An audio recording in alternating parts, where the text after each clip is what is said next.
un resumen de la parte de pósters clínicos y será un honor compartir esto con María José Buzón del Instituto de Recerca del Hospital Vall d'Hebron, que hará los pósters de básica.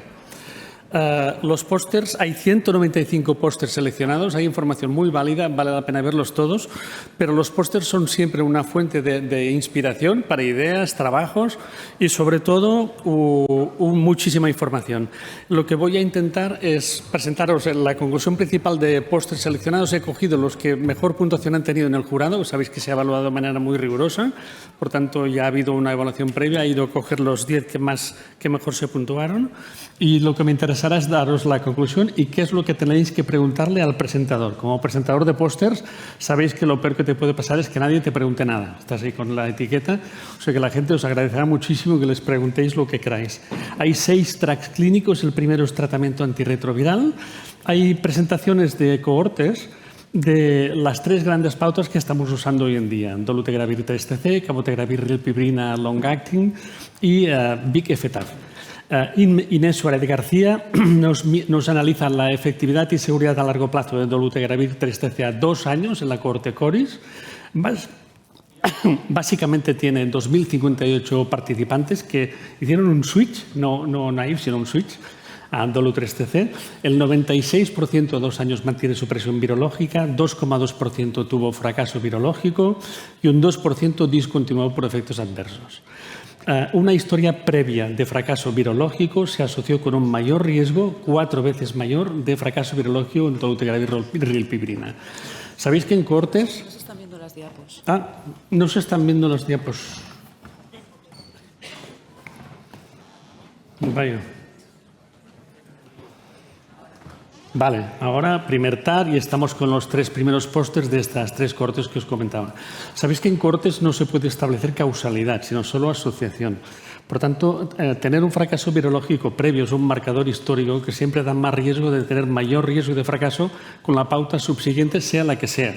O sea, la pregunta aquí es, ¿la gente que tuvo un fracaso virológico previo tiene más riesgo de fracaso con Dolu 3TC o con cualquier pauta? Porque son mal cumplidores, tienen problemas sociales o psiquiátricos, y esto es lo que le preguntaremos a Inés Suárez. Y si tienen pensado hacer un estudio comparativo del riesgo de fracaso virológico de los sujetos con antecedentes, comparando diversas pautas, que es quizá una información que nos interesaría mucho. Jara Llenas presenta un análisis del estudio Relativity. Relativity es una gran cohorte que está coordinada por Jesús Buzón y que está publicando muy bien. Sabéis que ha sido un... ¿he dicho Jesús? Te cambié el nombre. José Buzón. O sea, Luis Buzón, venga. A la primera, ¿eh? Pues sabéis que se han hartado de presentar en el EAC, se han presentado también muchísimo en IDWeek y hay varios pósters del Relativity aquí. Escogí el de los migrantes porque es el que mejor puntuación tiene, y lo que miraron es una idea original, y es si los migrantes que pasan a tratamiento con cabo-rilpi en las condiciones de indicación, o sea, con carga viral suprimida en switch, etcétera, si tenían alguna característica especial, y si la tienen. Esta gente tiene casi 3.000 participantes, 894 migrantes, que es un 30%, básicamente de América Latina, y estos migrantes tienen mayor riesgo de fracaso virológico. Fijaos que todos están entre 2 y 2,5 veces de mayor riesgo de fracaso virológico, de reacciones de inyección local con la administración, de efectos adversos sistémicos y de discontinuaciones globales. De manera que esto es interesante. Otra vez se nos repite la misma pregunta. ¿Los migrantes tienen mayor riesgo de tener más problemas con cualquier tratamiento o es algo específico de cabo-rilpi? Pues esto es lo que le preguntaremos a Jara. Y en cualquier caso, después de ver este póster, pues saber que los que tengamos con cabo-rilpi, que sean migrantes, en muchos hospitales cabo-rilpi está automatizado, es un programa que tenemos automatizado con la informática del hospital, pues añadir algún tipo de warning o de mayor seguimiento más estrecho si son migrantes. Y luego Inma Jarrín, también de la CORIS, nos presenta datos a 3 años de Vic-Efetav, en este caso en cualquier situación de uso.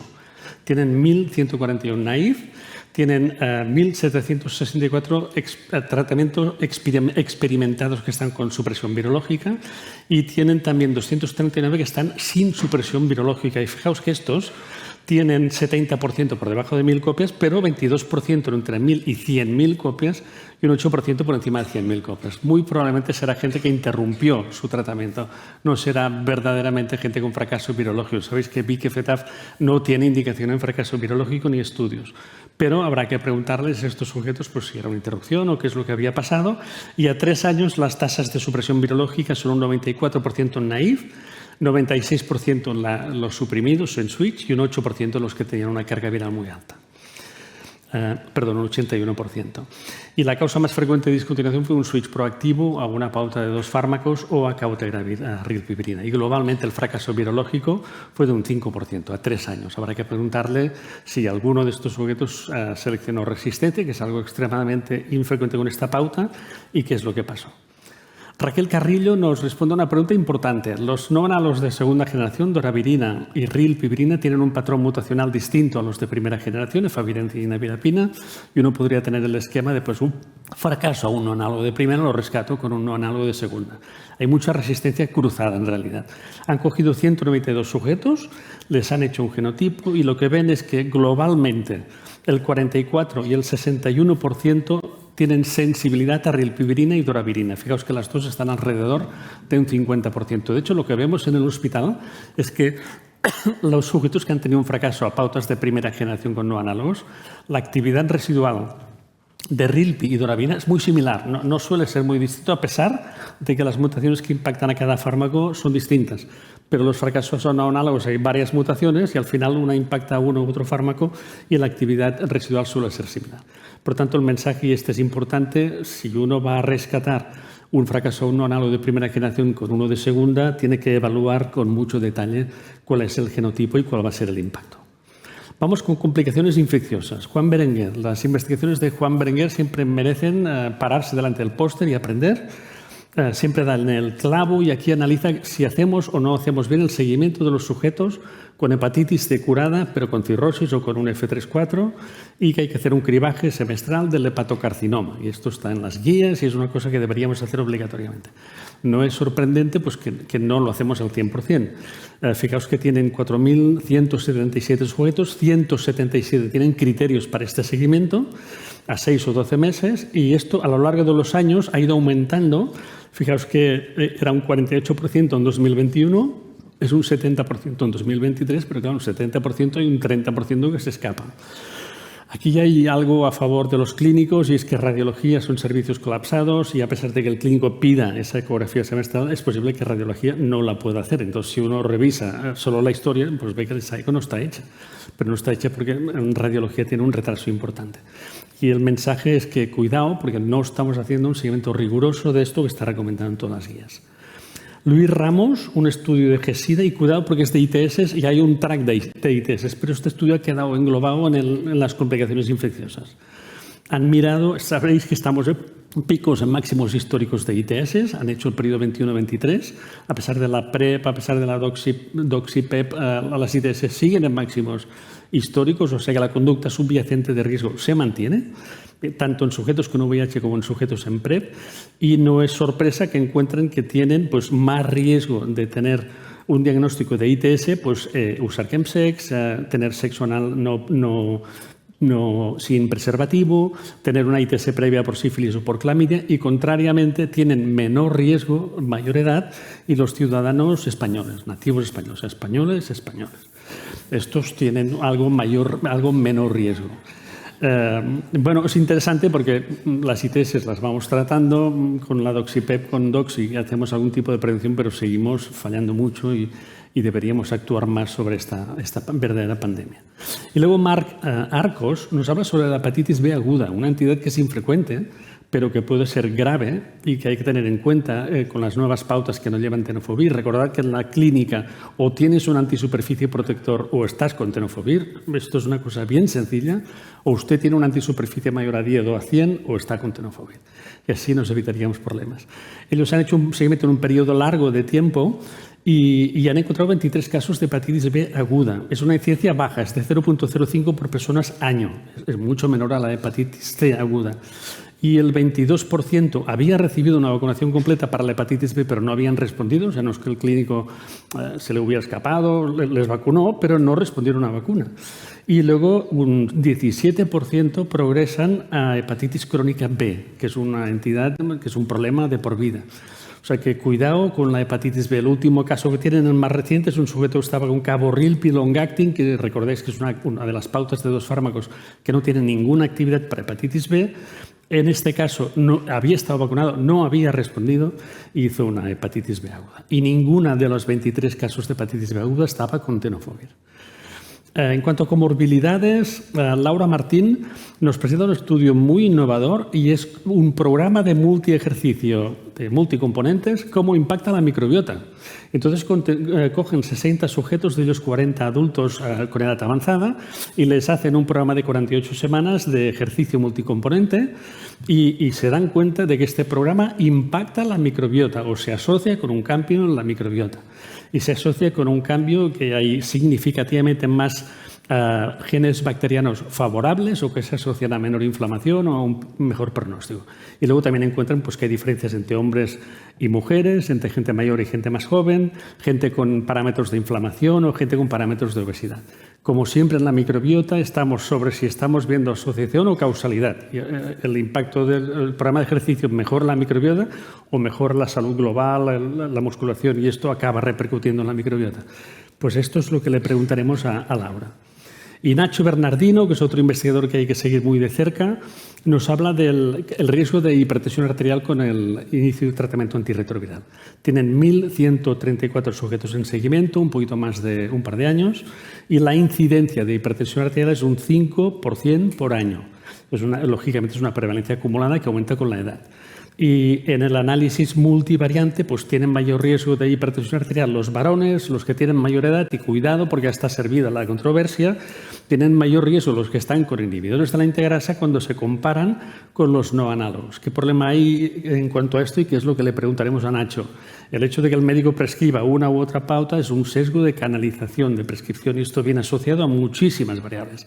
Y aunque él haga un análisis multivariante a las variables que tiene en su base de datos, esto no quiere decir que ajuste por completo. Y le preguntaremos si realmente los inhibidores de la integrasa se asocian con más riesgo de hipertensión o no, porque es un tema debatido y hay bastantes cortes que reportan que no.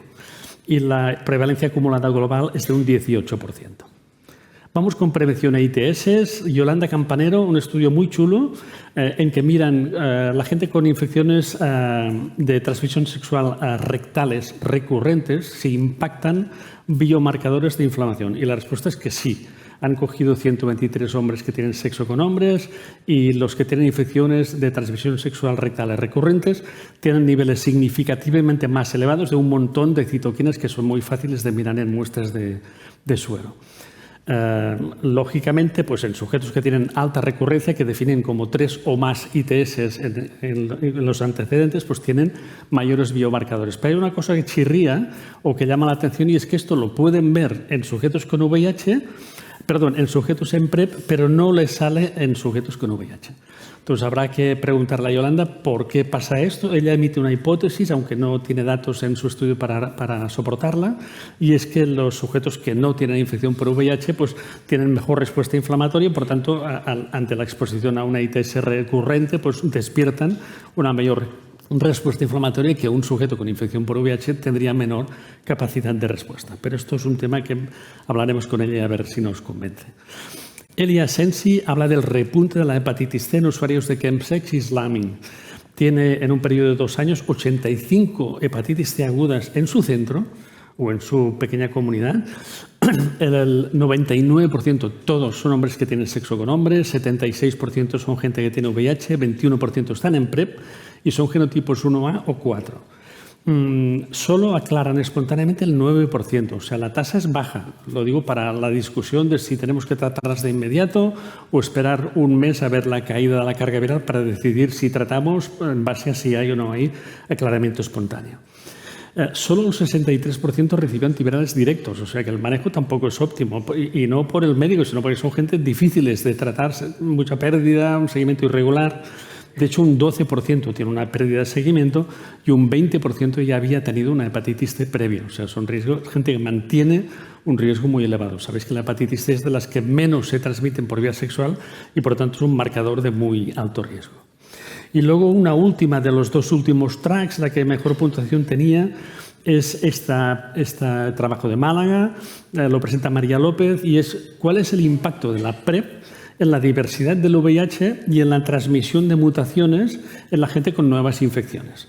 Entonces tiene 456 casos nuevos de infección por VIH, el 91% son hombres, 64% hombres que tienen sexo con hombres, 66% españoles, que es mucho. Fijaos que los nuevos diagnósticos, casi la mitad son inmigrantes. O sea que aquí en Málaga tienen más españoles que la media española. Subtipo B es el predominante, pero fijaos que solo es el 51%, no es el 100%.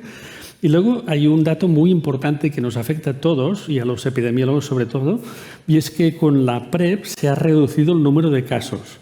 Pero de esos casos, los nuevos casos tienen más frecuentemente SIDA. O sea, la gente se presenta al diagnóstico más tardíamente, probablemente porque los que mayor riesgo tienen y ya se van siguiendo están en PrEP. Y los que no han ido al programa de PrEP no tienen ningún seguimiento, y estos aparecen tardíamente.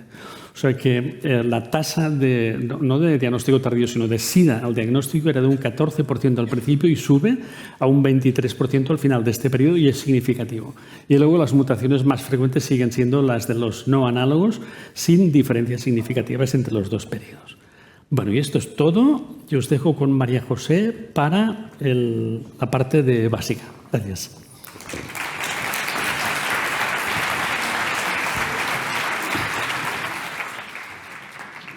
Hola, buenos días a todos.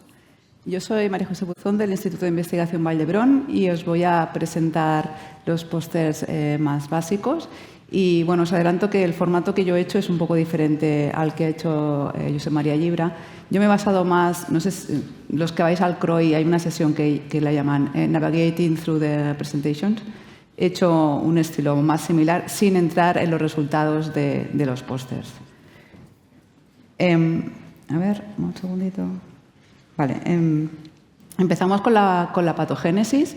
Como sabéis, durante las primeras etapas iniciales de la infección por el VIH hay cambios a nivel celular y también a nivel sistémico, cambios que son muchas veces irreversibles. Alguno de ellos pues, es la disrupción de la barrera gastrointestinal, y también un cambio muy significativo es el agotamiento inmunológico que el VIH hace sobre las células inmunes. Bien, pues en este estadio de la infección tenemos diferentes pósters que se van a presentar en este congreso. Aquí os he marcado 3 y voy a entrar en un poquito más detalle en el póster 188. Es un estudio en el que lo que quiere identificar son correlatos de un reservorio reducido, correlatos antes de iniciar el tratamiento antirretroviral. Y para ello tienen muestras de personas con VIH con diferentes reservorios. La cohorte Loviret, que es una cohorte con niveles de reservorios muy baja, otra cohorte con niveles intermedios y otra con más altos. Y lo que hacen es pues, mirar agotamiento inmunológico, reguladores de la cromatina y genes estimulados por interferón. Y bueno, ven resultados muy interesantes que no voy a entrar en ellos y tendréis que ir al póster para poder saber qué pasa. Si sigo con esta misma gráfica, sabemos que el tratamiento antirretroviral es capaz de reducir la carga viral por debajo de 50 copias, o indetectable, pero no cura. Y esto es debido a la presencia de reservorios virales que se encuentran básicamente diseminados en todos los órganos donde hay CD4s. Pero los CD4 son muy heterogéneos. Tenemos diferentes subsets de CD4 que contribuyen de forma diferente al reservorio total de las personas con VIH. En este sentido, tenemos un póster que nos van a hablar sobre los diferentes subsets de CD4 en personas que se han presentado tarde y que han iniciado el tratamiento antirretroviral de forma tardía. De forma interesante, este póster tiene muestras de pacientes con tropismo R5 y con tropismo X4, y lo que hacen es medir el reservorio total e intacto y también los virus inducibles. Y bueno, podríamos pensar de que si tiene un virus X4, su reservorio pues, va a ser bastante diferente a los virus R5. Y bueno, si queréis saber si esto es así, pues tendréis que ir al póster a verlo. El tratamiento antirretroviral, lo más corriente es iniciarlo en la etapa más crónica, cuando se presentan las personas a la consulta, pero sabemos que el tratamiento temprano pues, tiene unos beneficios, como por ejemplo menos reservorio, también un reservorio menos diverso, menos reservorio en los tejidos y una preservación del estado inmunológico, preservación mejor ratio CD4-CD8 y menos agotamiento inmunológico. En este punto tenemos también diferentes pósters que vamos a ver en el Congreso. De aquí voy a destacar los dos primeros. El póster 184 es una cohorte de personas que se han tratado en la forma temprana y pacientes que se han tratado en la forma más tardía, y lo que miran son correlatos de reservorio con diferentes citoquinas y también diferentes pathways metabólicos. Como veréis, pues hay varias significancias que son de interés. Por ejemplo, podemos observar la IL-7 que correlaciona de forma muy negativa con todos los parámetros de reservorio. Y bueno, si queréis especular un poco sobre el por qué puede ser esto, pues os invito a pasar por el póster. El siguiente póster es el 187, que es un estudio, el TRIAL, que es un estudio clínico que viene del ADVANCE, donde son pacientes con infección avanzada que los tratan con lamivudina abacavir y los randomizan a dolutegravir o darunavir-ritonavir. Pues bien, el estudio Mistral es el follow-up de 5 a 9 años y lo que hacen es mirar el reservorio si es diferente en aquellos que tienen el diferente tratamiento antirretroviral. Y estos son los resultados, pero otra vez tendréis que ir para saber un poquito más. Como os decía, la infección por VIH, una de las características más importantes es que es capaz de producir una disfunción inmunológica que el tratamiento antirretroviral es capaz de revertir, pero no de forma total. Pues en este punto hay varios pósters que se van a presentar, varios sobre cómo el tratamiento a largo plazo puede variar la respuesta a CD8 stem-like, también cómo puede modificar la funcionalidad del reservorio de inflamación crónica, y tenemos varios pósters sobre el efecto del dasatinib. Aquí voy a destacar varios de estos. El primero es el 171. Aquí lo que miran es cómo el largo plazo de tratamiento antirretroviral modifica estas células CD8 stem-like, que son unas células muy interesantes porque tienen mucho poder antiviral y pueden durar en el organismo durante décadas.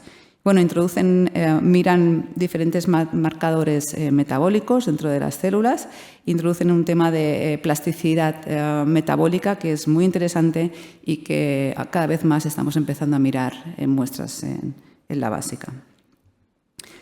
El estudio de dasatinib, que aquí lo que los autores quieren mirar es si realmente este tratamiento es capaz de modificar la infección de los macrófagos. Aquí vemos algunas imágenes para aquellos que podáis interpretarlas, no os digo más. Y este otro estudio de dasatinib, donde es un paciente, pero muy interesante porque le baja la carga viral muchísimo cuando empieza el tratamiento con el dasatinib. Y aquí lo que miran son cambios longitudinales en la transcriptómica de las células. Y bueno, ven un perfil que está muy asociado específicamente a este tratamiento con dasatinib y con modulación de diferentes genes de actividad antiviral. Si vamos más a la parte de cómo curar o estrategias de reducir persistencia, sabemos que tenemos como tres grandes bloques de estrategias, ¿no? Aquellas que van a reducir el reservorio replicativo, estrategias que van a potenciar el sistema inmunológico y estrategias más avanzadas como hacer que las células se vuelvan resistentes o incluso extinguir el genoma del virus que está integrado dentro de las células. Como seguramente ya también sabéis, los reactivadores de la latencia es una de estas estrategias con un limitado éxito, por no decir por el momento ninguno, en la clínica, ya que no son capaces de reducir el reservorio en diferentes estudios clínicos que se han probado. La investigación va un poco de la mano de intentar encontrar nuevas moléculas que sean capaces de reactivar de forma potente, como por ejemplo ahora se está investigando mucho la molécula TAT. Sin embargo, es una molécula que es bastante tóxica. por lo que quería destacar aquí es un póster que nos habla sobre una molécula que es endógena y que es capaz de reactivar este virus latente. Y bueno, si queréis saber un poquito más sobre pues el posible mecanismo de esta molécula o cómo podemos potenciarla, os podéis pasar por el póster 178. Hablando de terapia génica, otra de las estrategias que se está considerando, con la llegada del CRISPR-Cas9, que realmente ha revolucionado la edición génica, pues se pueden hacer virguerías en los genomas. Una de las cosas que se está intentando con VIH es intentar directamente extinguir el virus que está integrado dentro de las células. Bien, esta estrategia ya se ha llevado a la clínica, estudios fase 1, in vivo, intentar inocular estos vectores para eliminar el virus. Y hace muy poquito pues ya supimos de que por el momento no era capaz de controlar el viral rebound. Pues en este punto tenemos dos presentaciones en este congreso que van sobre esta tecnología, CRISPR-Cas9, y destacar esta, que la 179, lo que hacen aquí es intentar optimizar estos vectores para que pues, el delivery sea más efectivo y también sea más eficaz. Si entramos en la parte más de vacunas, bueno, esto es el landscape de las vacunas que hemos tenido a lo largo de la historia, como sabéis, con muy poco éxito. Solamente quizá el Thai Trial, con un 30%, 31,2% de efectividad. Y uno de los correlatos de efectividad de esta vacuna fue la actividad ADCC, que es la actividad antiviral mediada por anticuerpo. Y en este sentido me gustaría destacar esta presentación, que lo que intentan es pues, optimizar esta respuesta ADCC en prototipos de vacuna frente a VIH basados en VLPs. No tenemos nada más de vacunas para VIH específico, pero sí tenemos muchos pósters de efectos de otras vacunas en personas con VIH. Cómo afecta a la inmunidad y también como otras vacunas tipo Mpox, en los dos últimos pósters, 172 y 173, cómo hacen cambios en la dinámica del reservorio y también en la respuesta citotóxica. Yo os animo a pasar a verlos. Si entramos en los ELI controllers, como sabéis, es una población muy interesante que consigue controlar el virus sin necesidad de tratamiento antirretroviral. Los mecanismos de control son muy diversos y muy heterogéneos. Desde muchos años han sido pues, un ejemplo, ¿no?, de lo que podría ser una cura funcional. Y en este sentido tenemos varios pósters también sobre el papel del microbioma en esta población de controladores y también en la caracterización de la respuesta humoral. Y aquí quiero destacar la 186, que lo que identifican son diferentes bacterias que estarían relacionadas con esta inflamación y quizá con este control. Y ya para acabar, entro un poquito en la parte más básica de virología. Aquí os he puesto el ciclo vital del virus.